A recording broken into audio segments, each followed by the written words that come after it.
Welcome to Off the Coast, where we examine the views from Vancouver Island with your host, Rosemary Barnes. New and exciting things, preserved and respected things, business, recreation, politics, travel, all from the point of view of the people living and working on the island. Rosemary is a professional speaker and certified speaking coach living in historic Ladysmith and loving every day of the island life. Here is your Vancouver Island host, Rosemary. Good afternoon or evening, depending on where you are, from host Rosemary Barnes at Off the Coast, Views from Vancouver Island. It is springtime here on the island. The tulips are blooming. Well, not quite, but the narcissus are definitely blooming, and it is a glorious, beautiful day. Joining me on today's show is the effervescent and magnanimous Judy Stephan, the editor-in-chief of Nanaimo Magazine in Nanaimo on Vancouver Island. Judy was born in South Africa and lived there until immigrating to Canada at the beginning of 2009. She has a Bachelor of Arts, majoring in English and psychology, and holds a higher diploma in education. While in South Africa, Judy was a high school English teacher for 23 years, specializing in the teaching of English literature to grade 12 students. She was the head of that department, the English department, of 2 exclusive private colleges, and was recognized as the expert on the teaching of film and assisting second language students. She also produced the school's newspapers and yearbooks, which turned out to be an extremely valuable training ground for her march into Canada in 2009, where she purchased Nanaimo and Voyager magazine. She has made such a deep and lasting impact in the Nanaimo and Vancouver Island community as a whole, and she has left some pretty solid footprints.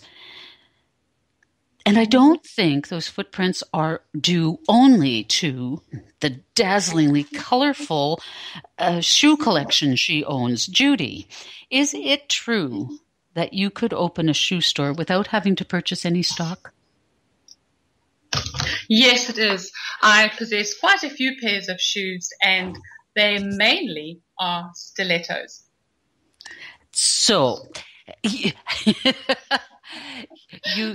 you prance about Vancouver Island on the mountains, in the valleys, in the pouring rain, and in the brilliant sunshine, in stilettos, marking your path wherever you go.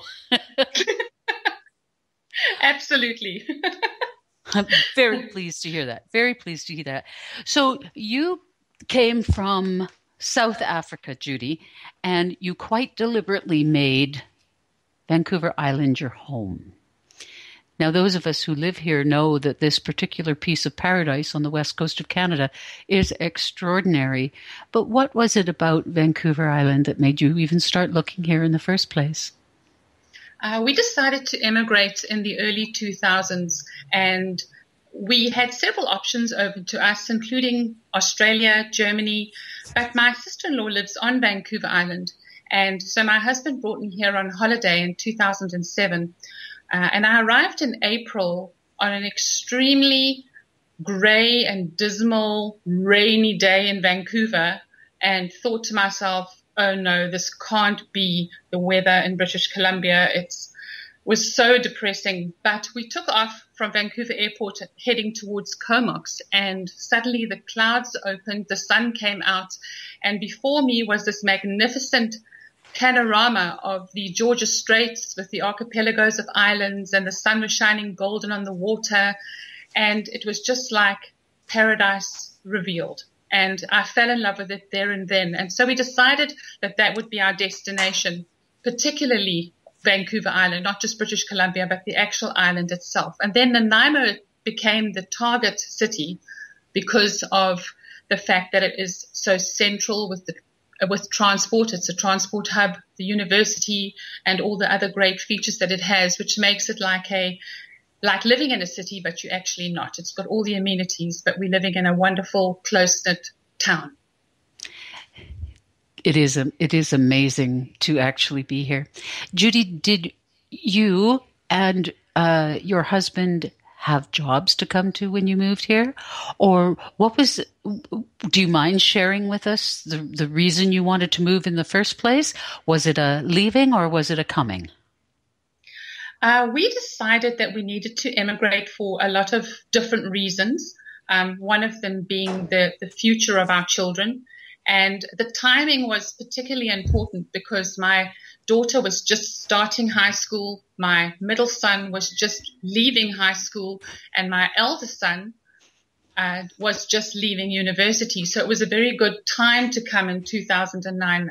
It's not very easy to immigrate. There's several ways that you can do it. We opted for a program that existed then, and I'm not sure if it still exists now, called the Provincial Nomination Program, where you basically have to, first of all, pass a test to see that you are suitable and they're not letting in a criminal or something like that.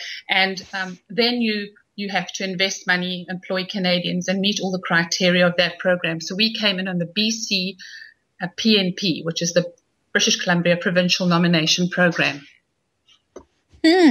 This seems like you really had to want to do this. Absolutely. It's not an easy job immigrating. If you took a small model of the earth and you stuck a needle through Johannesburg, South Africa, it would probably come out somewhere at the other side of Vancouver Island. So in other words, if we'd gone any further, we would have been on our way back. We couldn't have gone any further away from South Africa. And it's not just a new country. It was a new continent. It's a new hemisphere. So everything was different, from adapting to the seasons, to the currency. Fortunately, I had English as a language, so that was okay. But one of the greatest difficulties for me was having to learn to drive again.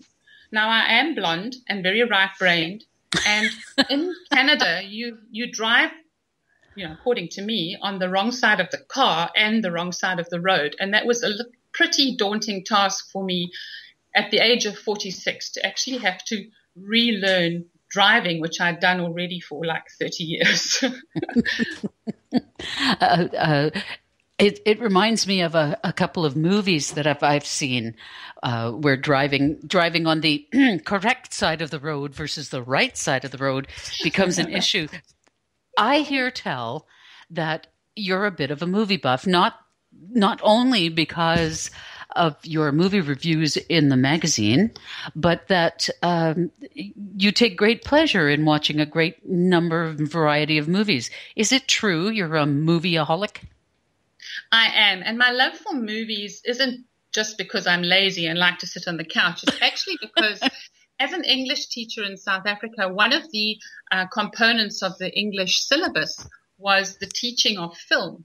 And so when I watch a movie, it's not just to sit down and watch a story and not do anything else. It's actually, when I watch it, I'm sort of analyzing it like a school teacher would, looking at the different shots and plot lines. But my favorite type of movie, my favorite genre is chick flicks, romantic movies, romantic dramas, romantic comedies, because I have a bit of a passion for romance, as you'll probably find out just now. Okay. So this is going to lead us directly, what a fabulous segue you provided, Judy, thank you, to your becoming an author 7 times, a 7-time author of romance novels. That's correct. And my love for writing came at a very early age. I remember my parents going out when I was a little girl, and when they came back, I gave them a handmade book I'd written called The Story of Marjorie, and that must have been when I was in grade 3. And since then, I started writing very early on. My first novel I wrote probably in the 80s. Never did anything with it, and it's still sitting. It was done on a typewriter. That's how old I am. And it's still sitting in a box at home. But I started writing just as a hobby. I never intended really to publish anything. And my husband was my driving force, because he eventually said to me, after rewriting the same book about 4 times and editing it and going back and doing it again, he eventually said to me, why don't you publish these? And so I did. I published my first novel probably 2 years ago. And because I had so many just lying around at home, I was able to publish 3 in the first year, 3 in the second year, and then I'm trying to do 1 a year from now on. So there should be another one coming out at the end of this year. And they are all romance. Cheesy romantic stories because I believe in happy endings. Aw, that's a wonderful attitude toward life too. I can't imagine how you would be drawn to write those movies without having that same general opinion of living outside of the pages of a book. Are you a happy ending person outside of your authorship as well? I am. I'm an eternal optimist. I always believe that there's good in everybody. I try and see the brighter side of any situation.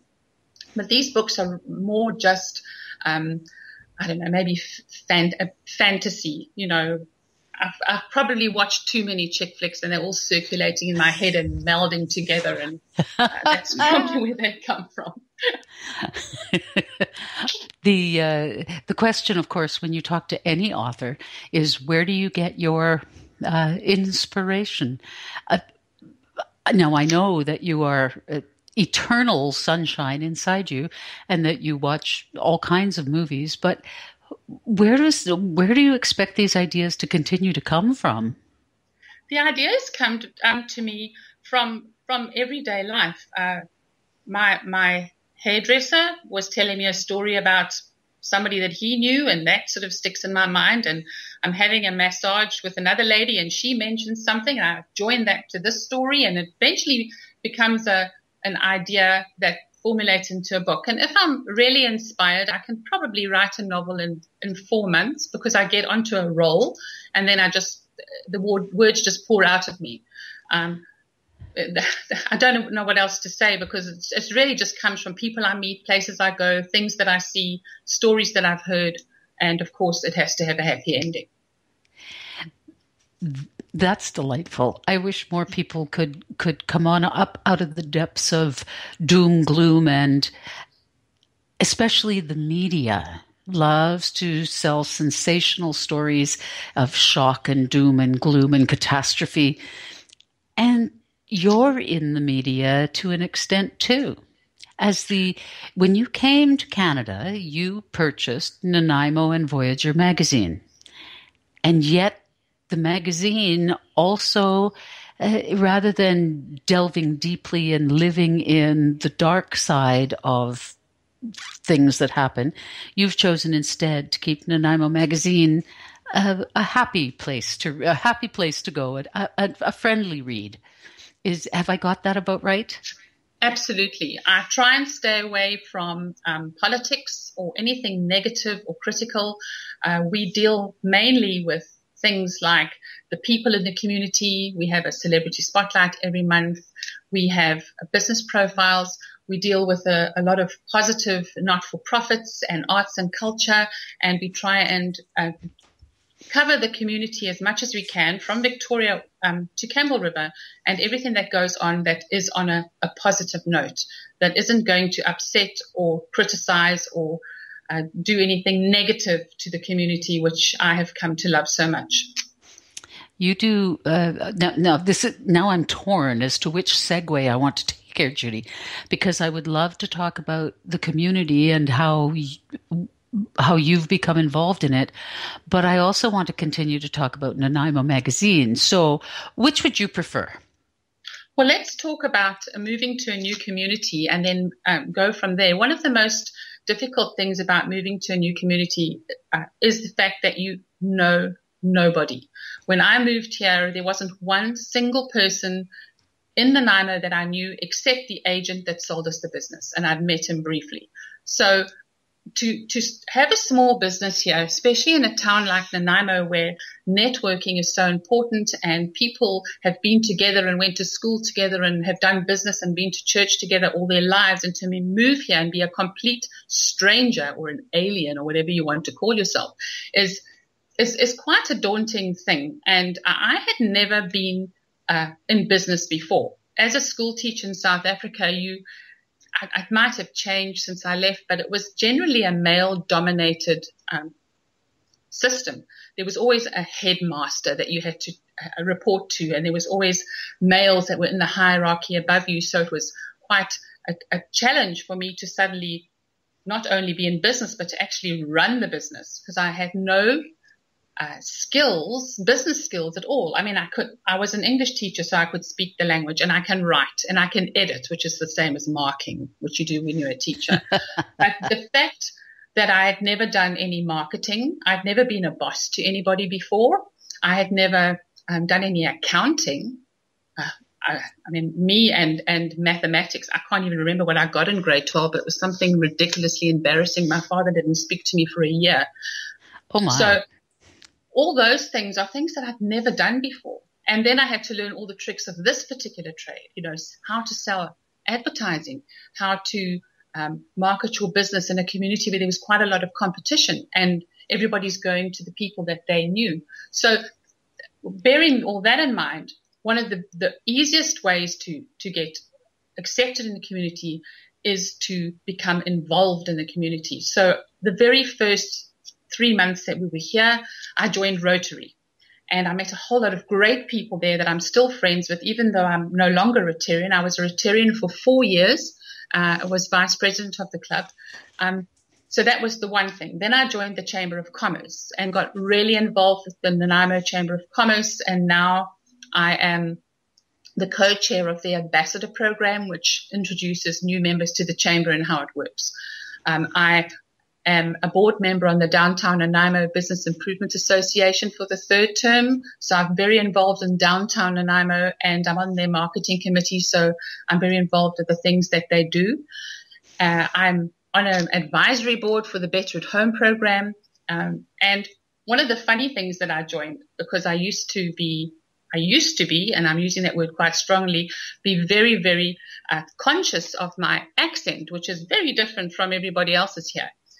When I was in my first year with Nanaimo Magazine, I was visiting a client in Duncan, and he said to me, and ironically, he was a Cockney accented man from London, which is not really one of the most attractive accents. He said to me, "You've got the worst accent I've ever heard." Oh. And I was thrown back into the Stone Ages as far as confidence was concerned, because suddenly I didn't want to speak on the phone and I didn't want to talk to anybody face to face, because I kept on thinking, they were thinking, "Oh God, she's got such a terrible accent." And I met a man called Harvey Drudale, and I've probably said his surname wrong, but he introduced me to Toastmasters, and I went to Toastmasters and completed all their 2 main courses and gained my confidence back. Thought, there's no ways I can change my accent at my age. And now people have difficulty in shutting me up. But you see, what I find to be so delightful about your accent, and don't you ever try and change that accent. It is who you are. You hold on to it. You be proud of it. And I love some of the wonderful turns of phrase I have heard coming out your mouth. For example, we call them shopping carts. You call them trolleys. Shopping trolleys, which and is delightful. And that was something else. When I moved here, I had never in my life had to put money in a shopping cart, because we just didn't do that in South Africa, and maybe they've changed since I've left. But basically here, the first time I had to do it, my husband and I had been to Superstore and got a big trolley load of shopping cart full of groceries. And then he said, go and take the trolley back. And I took it to the bay where all the trolleys were, and I stood for like 5 minutes trying to figure out how to get my coin back, and eventually lost my temper and stormed off, leaving my dollar inside the trolley, because I had no idea how it works. And it sounds like such a simple problem, but it's just a learning curve, and it's like another frustration. Oh, these Canadians are so strange. Well, I hate to burst your bubble on that one, Judy, because when they first came out, I couldn't figure it out either. And I am born and raised Canadian, so sorry, you can't blame South Africa on that one. No, I can't. But the other thing was, I'd never put gas in my car either. Oh. When you drive into a gas station, somebody takes it fills your car up for you, and then you tip them. So that was another thing that I had to learn the hard way. But just another tiny little hurdle that you have to overcome when you change, complete hemispheres. Well, you don't even think about little things like that, though. No. To change, well, it's an entire way of life. Okay, you were an English teacher, and a fabulous one from what I'm gathering, and you didn't have to say that. I'm saying it for you. I'm sure you were fabulous. But, okay, so you didn't know marketing. You didn't know how to run a business. You didn't know all these basic fundamentals. What in the world were you thinking when you decided to buy a business? I actually don't know, but I'm so glad I did. And I learned the hard way. I actually had to learn from just being put in the deep end and just having to do it. And once I'd made my mark with networking and got to know people, it's become much easier. But the first year, I would probably say, was a very hard time for me because I kept on making mistakes over and over again. Entering invoices on QuickBooks, for example, was a huge task for me. Now it's second nature, and all those things just come with experience. And you know what? There's nothing wrong with experience. It teaches you how to be a much better person, I say. And now I'm so glad because this is the best career I could ever have. It gets me right in touch with every aspect of the community, every person in the community. I meet people that I never would have met before, politicians and business managers and people that own and or operate as the CEOs of huge institutions. I've met them all, and it's all been because of Nanaimo and Voyager magazine. So it's been a real blessing to settle in a new country with this particular career, because it might have been different if I'd been in another career. Well, and there you go with the transferable skills, right? And not only do the skills transfer, but the skills from continent to continent transfer. And isn't this world just getting smaller and smaller? Yes, it is.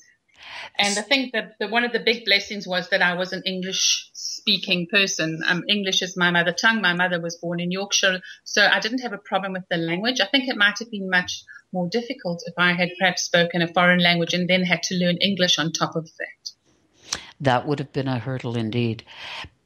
So let me talk a little bit with you about Nanaimo and Voyager magazine. Why has it got two names? All right. Why? When I first heard of this magazine, and there's a Nanaimo magazine and there's a Voyager magazine, and what's the difference between them and how can they be the same magazine?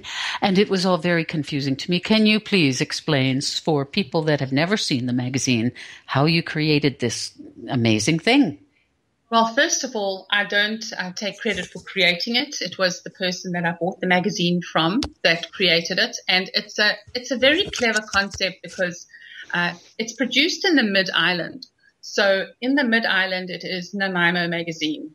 And then when it travels between Victoria and Campbell River and on the ferries and those places, it's even at one of the air terminals in Vancouver, it is the Voyager magazine, because it would be really silly having a magazine in Victoria, for example, that's called Nanaimo Magazine. So the Voyager just encompasses all those other towns that are not in the Mid-Island. So one of the biggest selling points of the magazine, and a lot of people attest to this, is the fact that it's on the ferries. So we have a real captive audience there, because I think it's one of the only free magazines that you can pick up and just read articles that are not just advertising on the ferries. And so it's wonderful, especially in peak season, having this audience, this floating audience that has access to the magazine. So you have 2 covers every month and 2 back pages every month.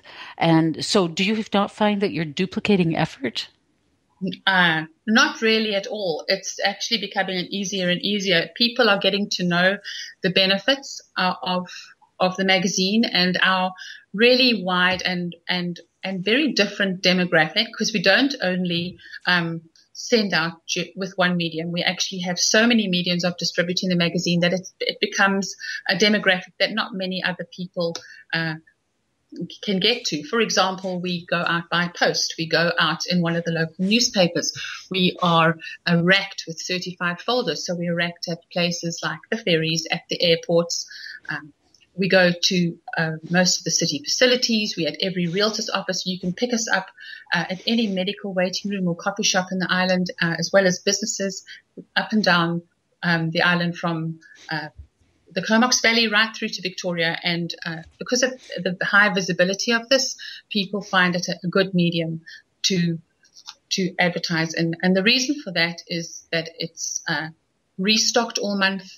You get 30 days coverage for the price you pay, which is already very reasonable. We always have some special going on to take advantage of, because as a small business, my job is to give other small businesses a chance to promote themselves without having to break the bank. There's an honorable thing. I understand you're also available online?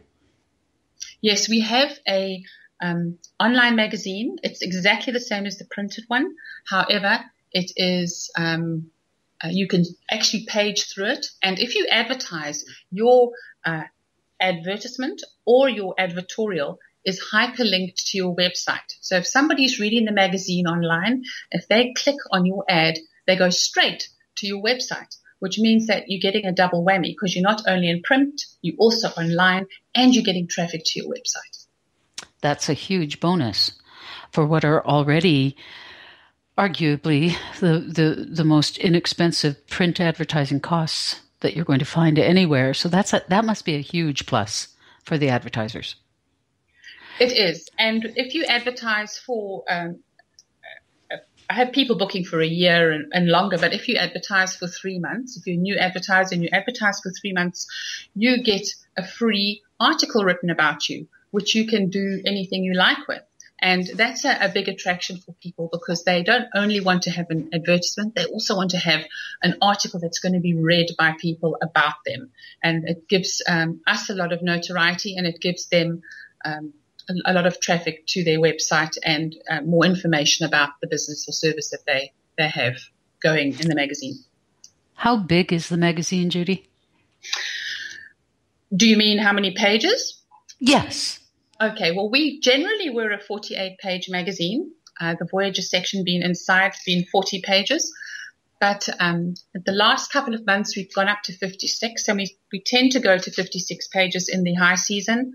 It just makes it a nice, thick, readable magazine with lots of color and lots of interesting articles in. We do work on themes, so that we'll have, for example, January to March, we'll have a wedding theme, and then we might go on to renos and construction, which we'll be doing over the spring and summer. And then we'll have education, and then we have a big seniors theme at the end of the year. So we do work in themes, which gives people a lot of interesting articles on a certain theme, and people like to be part of those themes as well. So, and then we print approximately 15,000, depending on the season, and we get about between 9,000 and 11,000 people visiting our website every month. Wow, that is a big distribution for a local magazine. Yeah. So if I was to open the magazine, what would I be finding? Would I be finding pages and pages of advertisements? You mentioned that there are articles. Who writes them? What are they about? Do you have any special writers? Talk to me about what we find inside the covers.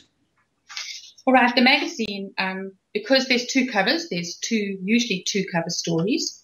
We have a celebrity profile every single month. We have a letter from around the world every month.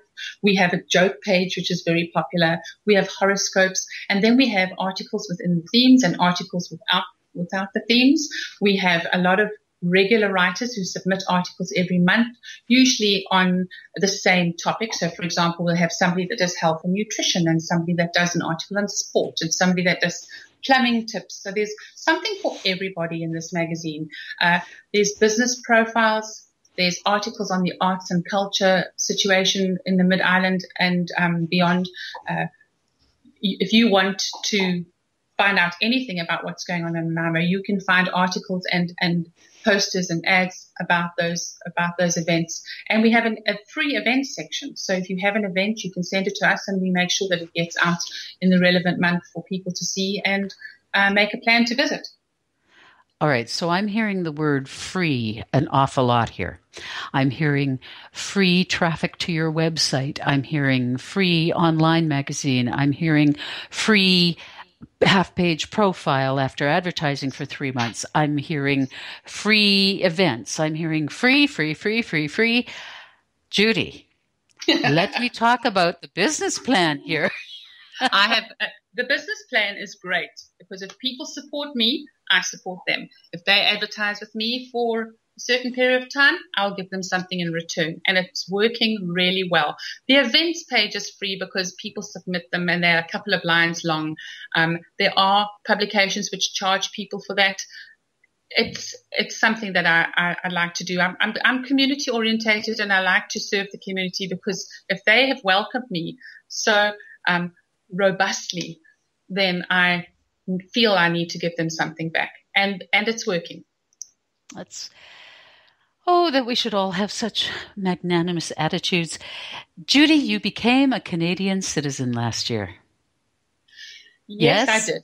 Absolutely. It was the 9th of June, and it was after a long wait. It was 6 years in the making. It does take a long time to jump through all the hoops, and I do believe that the new immigration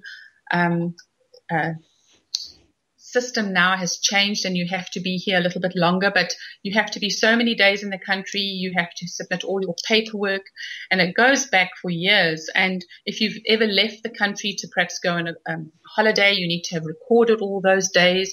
It's quite a complicated system, and I was so proud. It's probably one of the 5 most proudest days of my life when I stood there in front of Nanaimo and received my citizenship. It was a really special day, and I had a party at my house that night, and it was a fantastic occasion. I was on a high the whole day.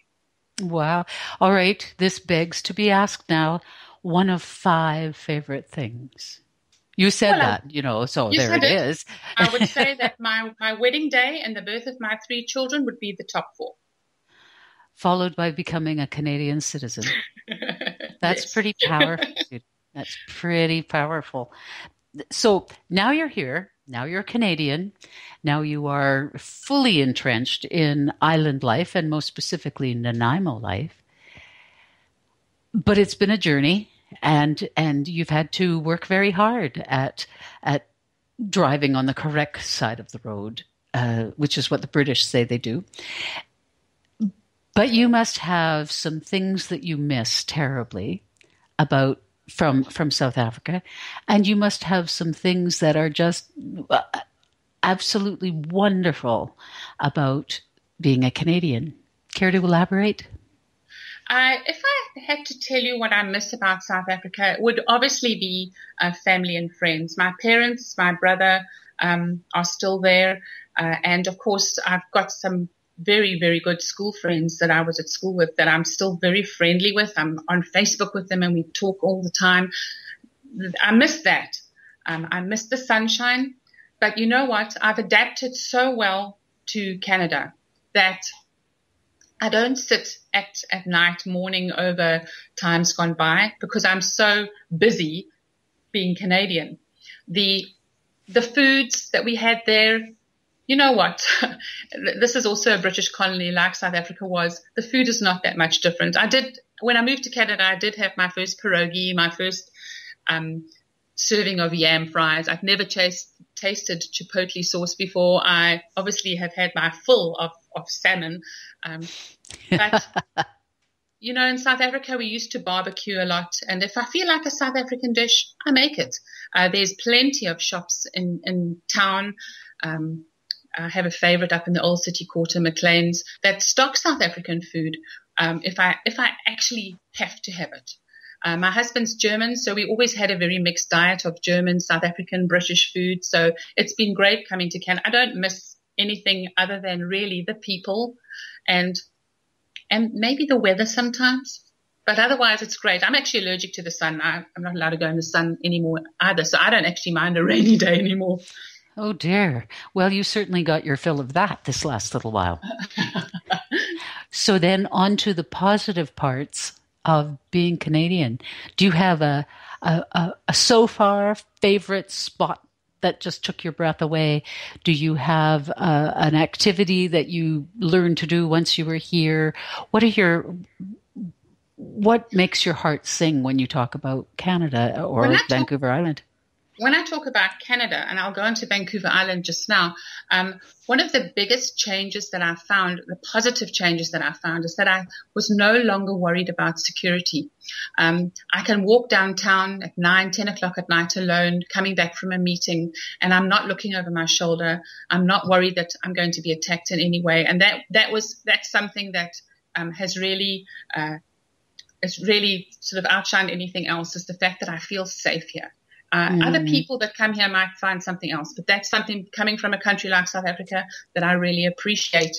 A humorous story is I'd never skied before when I came to Canada, and my husband, who is German, had skied as a young man, and he took me up Mount Washington and taught me how to ski, and he got me a lovely young buxom instructor to help me, and it was really great. He was good looking, and he taught me how to, balance on these 2 pieces of thin wood and how to get onto the chair and off the chair. And I thought I was great. And then the next time I went, I just lost it. I stood at the top of this hill, and I thought, who in their right mind actually stands at the top of a slippery hill on 2 thin pieces of wood and actually, with all intent and purpose, throws themselves off? And I got very grumpy and left the family to carry on with this very dangerous sport, and went and had hot chocolate in the restaurant. And I haven't skied again. I do go and do some tubing occasionally, but I've given up skiing. My husband and I like to go on walks and drives. We have a convertible, so in the summer we go and do long drives down to different spots on the coast and beyond. And we've been up to Whistler in it as well, and it's really lovely in the summer to do that and visit all these places. We also like to go walking. There's some wonderful spots around Nanaimo. Our favorite one is Neck Point, because it's a really nice, brisk and fairly flat walk, and we do that quite often. And where's we just love the outdoors, and there's so many nice places to eat as well. Where is Neck Point? It's just off Hammond Bay Road, and it overlooks the water, Departure Bay. You can see the ferries coming in. It's really pretty.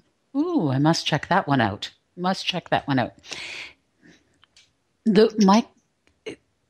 So you have gone from knowing no one in the Nanaimo area to being a household name. Are you aware that you have a degree of notoriety? I wasn't aware that I was a household name. I'm sure there's some households that go, oh, not her again. I do know a lot of people. I belong to a lot of networking groups, the Nanaimo Women's Business Network. I know you're a member of that as well. Some great people that you meet. And, when you become involved in the community, people get to know you. And it's been a blessing that this job, this particular profession that I'm in now, which I had no training for at all, has been a blessing, because now it has got me to settle in Canada far easier than I would have if I had perhaps been a housewife or like a lot of other South Africans, doctors' wives, which I've got a purpose, and it's really helped me settle very, very easily. Isn't that just it in a nutshell? Your purpose. Doesn't that just make things so much easier when you find and live your purpose? Absolutely. If you had said to me 10, 15 years ago that I would be here in 2016, sitting on Vancouver Island, running a publishing and a magazine, I would have told you that you were an idiot. I would never have, in my wildest dreams, believed that that's what I was going to do. Because when I planned to come to Canada, I thought that I would become a teacher. Again, but I would have had needed to go back to school, and I felt I was too old for that. And the other thing, which I jokingly say, is that I'm an English teacher, and can you imagine teaching a bunch of Canadian teenagers Shakespeare with a South African accent? It would be a bit ironic. Oh, if you can get teenagers to understand Shakespeare, it doesn't matter your accent as long as you can get them into the flow of the story, whatever you have to do. So if going on a South African bent on it would work, hey, I say go for it. I say go for it. Do you miss teaching? No, not really. I get a little bit of it occasionally at the university. I sometimes go and do a couple of lectures up there, just voluntary stuff, about business networking, and mostly to second language students. My speciality in South Africa was that I was teaching second language students literature. Now, in South Africa, there are 11 official languages. Oh, my goodness. English is just one of them. And Afrikaans, which is the other language based on Dutch, is also just one of them. And there are 9 other ones. So a lot of the kids that come into a school cannot speak English very well, or it's sometimes a third language for them. And then they have to write an essay or study something like Macbeth.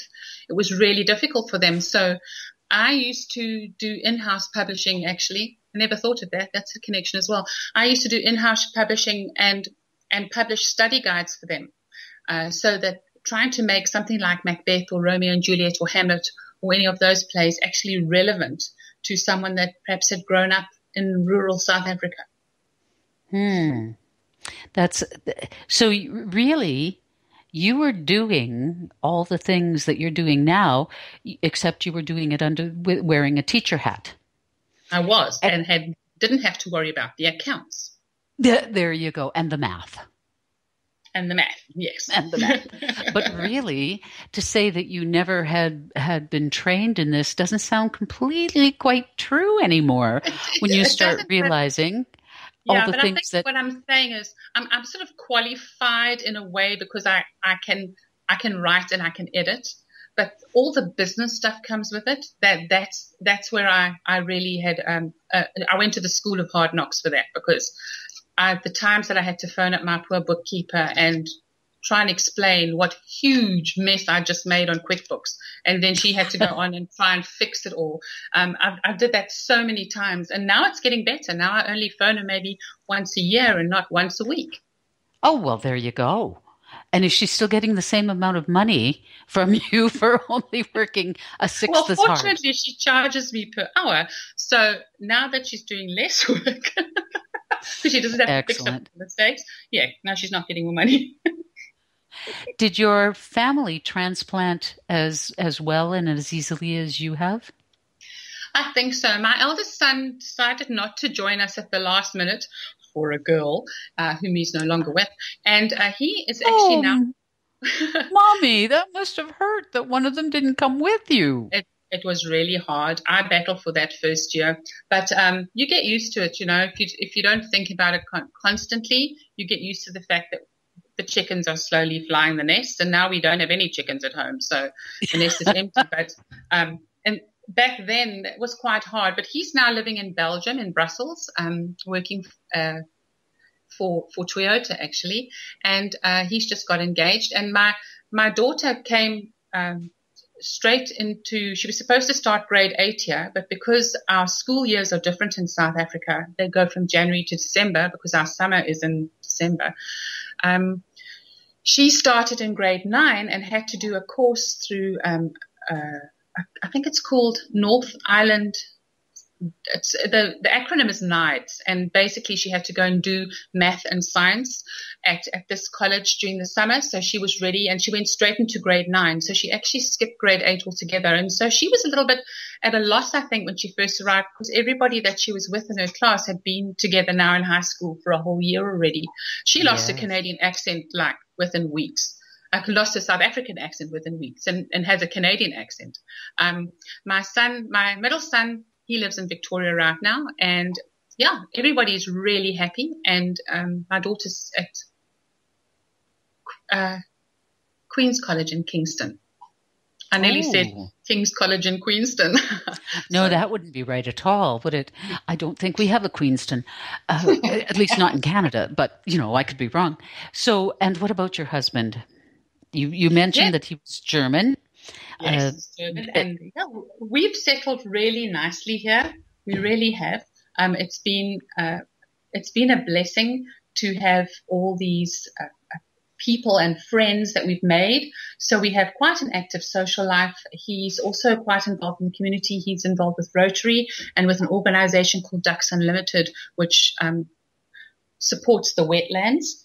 And it's been a journey, but it's really happy, and we enjoy empty nesting now. We've been on a couple of cruises over the last couple of years, and actually enjoying each other's company.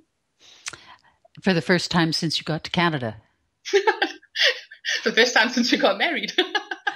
No, when we got married, I already had 2 children from a previous marriage, so we were never alone, and now we're alone.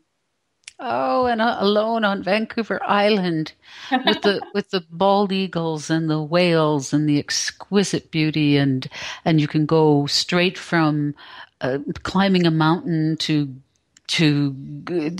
putting on sandals and going strolling along the water.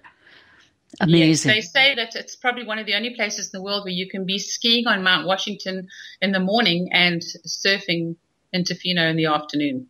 Not that you'd want to ski and surf in the same season because it would be pretty cold, but there's everything here, and we're so close to. If you get tired of being on an island, you're so close to just Vancouver. It's 20 minutes away by seaplane, and then you're in the heart of the big city with all the big city life that goes on there. So we really have the perfect piece of paradise here. A lot of people on the island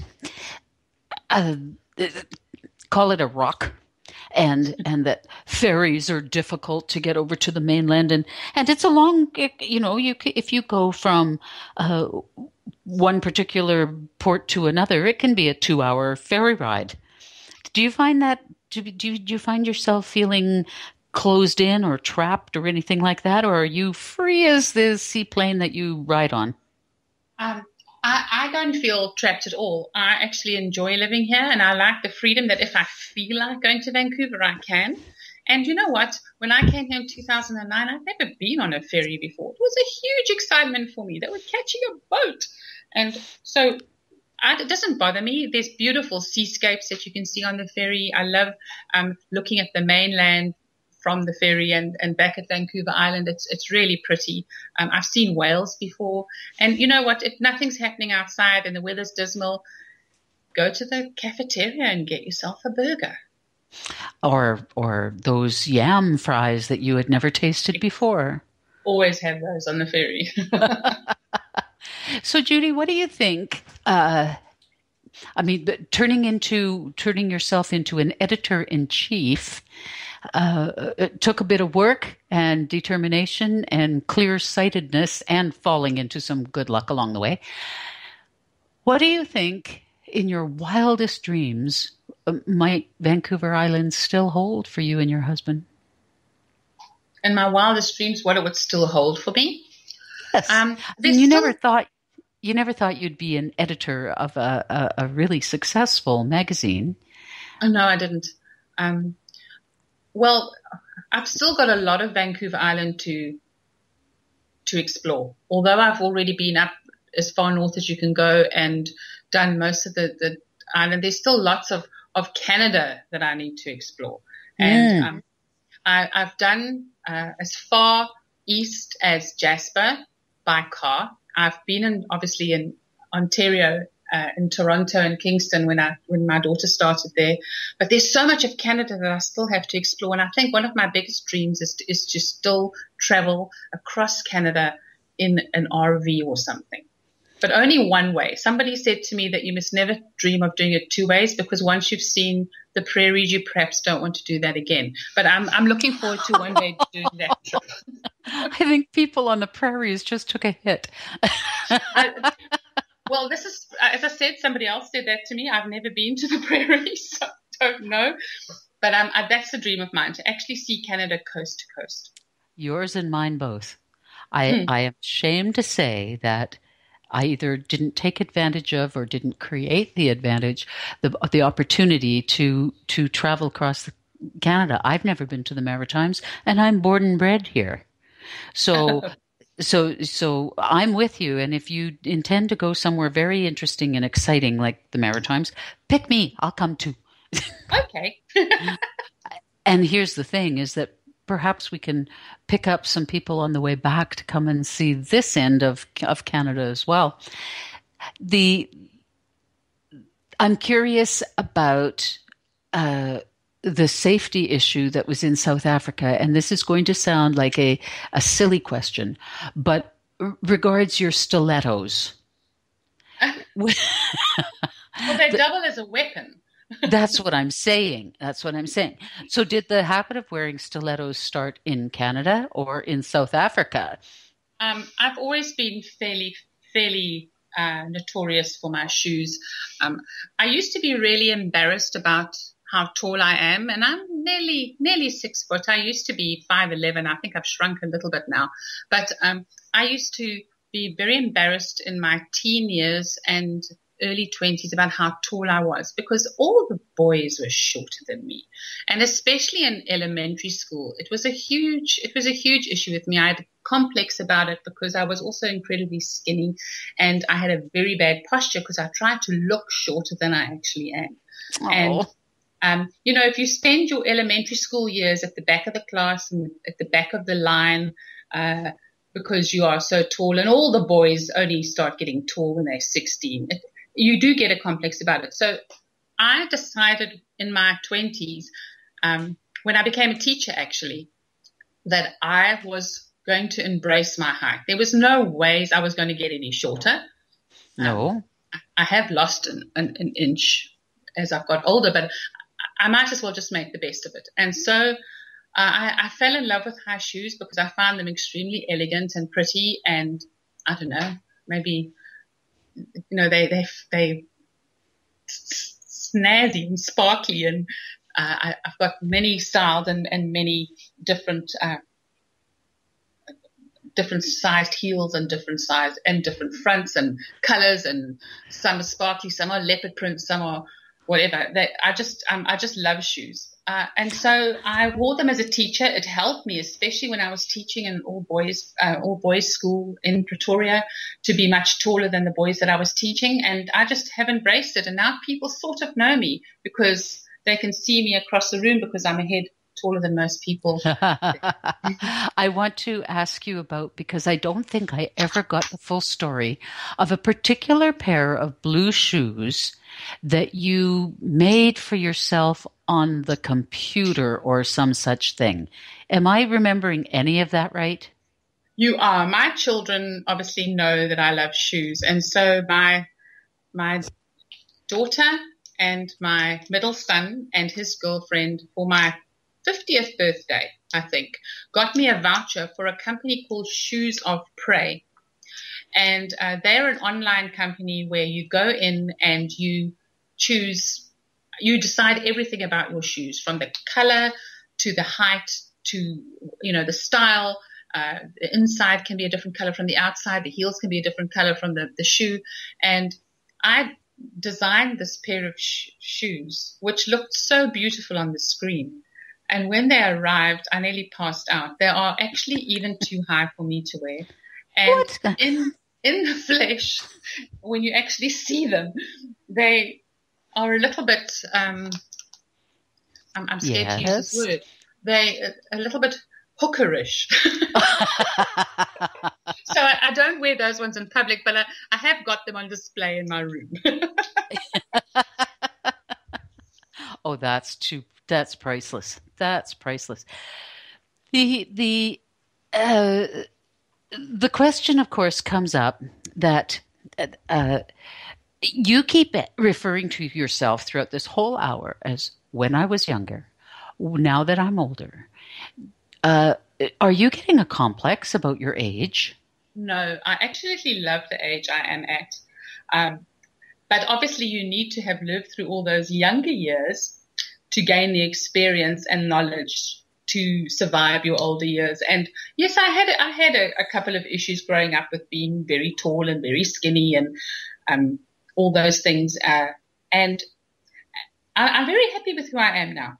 Unfortunately, I've got over the complex that I have with my height, because suddenly everybody sort of caught up with me, and it's not so bad anymore. But no, I don't have any issues with getting older. In fact, I actually love my life at the moment. That's wonderful. Now, to mention obviously you're a woman and you're a business owner. So not only did you have to come to a new country and start an entirely new life and buy a business that you'd never done before, but now here you are in publishing, which, as with so many jobs, was traditionally male. Well, you're not male. So I feel that I would be doing you an injustice if we didn't touch on the topic of, have you found being a female in the publishing world to be any sort of a barrier, or was it an advantage? Or can you talk to that for just a moment? I don't think being a female has been a problem at all. I took over, when I bought this company, I took over from another female. I think that it actually lends to the product, because it gives me a slightly different perspective on things and perhaps a more positive outlook. I like things to be nice and sweet, and I don't want to offend anybody in the magazine, because I want it to be something for all people. I haven't found that anybody's treated me differently because I'm a woman, or at least not in a negative way. And I think that that is probably a little bit of an antiquated view in modern day Canada. Perhaps it would have been different in another country, but I find, especially with the new government, that, feminism rules. I think and it's really great working in this community as a woman. And there's a lot of businesswomen in this community that I look up to. That's wonderful to hear, because, again, being Canadian has so many benefits, not the least of which is that although women still don't make what men do for the same jobs, we are appreciated for who we are and don't need to fight battles that men don't have to. Simply by virtue of the fact that we are, women. So there's one more thing that I wanted to ask you, and that is, what do you do? I know you and your husband go walking about and exploring and whatnot, and that you're an author and that you're an editor. What do you do when you're not working? Do you have any hobbies that came with you from your old land, or that you developed once you got here, that are of particular note or interest? Not really. I'm one of these people that passes through phases in life. So I remember when I was probably in my early 30s, I had an artistic phase, and I did some oil painting and some canvas painting, which was very popular at that time, and pottery. And then I got over that very quickly, and I love decorating my house. I'm a little bit of a hoarder. I collect lots of things. I hate to admit, but I'm actually a philatelist. I collect stamps avidly. Even though it's a dying thing in the world, I've been collecting stamps as long as I can remember, before I went to school. So I've got a huge collection of those. I love communicating with people, and dare I say that I play Candy Crush. And Scrabble, I've heard. Oh, yes. I love word games of any sort. So it's only fitting that an English teacher turned editor would play word games, isn't it? Absolutely. And you'll be surprised of some of the people in the Nanaimo's business world that play Candy Crush with me. You'll be very surprised if you knew who played. I think you'll have to keep that little secret. So, I will. Judy, Stephan, it has been a delight to speak with you. Our hour is about gone. So Judy Stephan, editor-in-chief of Nanaimo and Voyager magazine, calling Canada home, and proud, proud, proud to be a Canadian. We're so glad you're here on the island with us, Judy. Thank you very much, Rosemary. It's been a pleasure. Ladies and gentlemen, that is Off the Coast for Wednesday, March the 16th. In the past, if you have missed any of the shows that have been broadcast on Off the Coast, for example, Kim Smythe, the CEO of the Nanaimo Chamber of Commerce, or Alison Donaghy of Domino Thinking, Catherine Temple, Carrie Slavens, Trish Schooler, Wendy Foster. If you have missed any of these amazing people with such passion and such incredible stories to tell, simply go to boldradiostation.com and find the shows and hit on the show that you would like to listen to. They are available on podcast, and enjoy the shows. They are some of the most fascinating people that live on Vancouver Island. Whoopsie. Okay. There we go. That's done with that. So, next week, the guest on the show is going to be a fabulous woman named Kathy Holmes, and she works with Right Choice Education. She is a tutor, and she writes tutor talks, and she's a radio personality on Living for the Health of It. And next week, we're going to have a fabulous conversation with her. Be sure to tune in next Wednesday at 2 p.m. for Off the Coast, Views from Vancouver Island. I'm your host, Rosemary Barnes. Have a wonderful week. Thank you for listening to Off the Coast, Views from Vancouver Island, with host Rosemary Barnes. To book Rosemary as a speaker or speaking coach, or to offer suggestions of extraordinary guests for the show, please visit her website at www.confidentstages.com.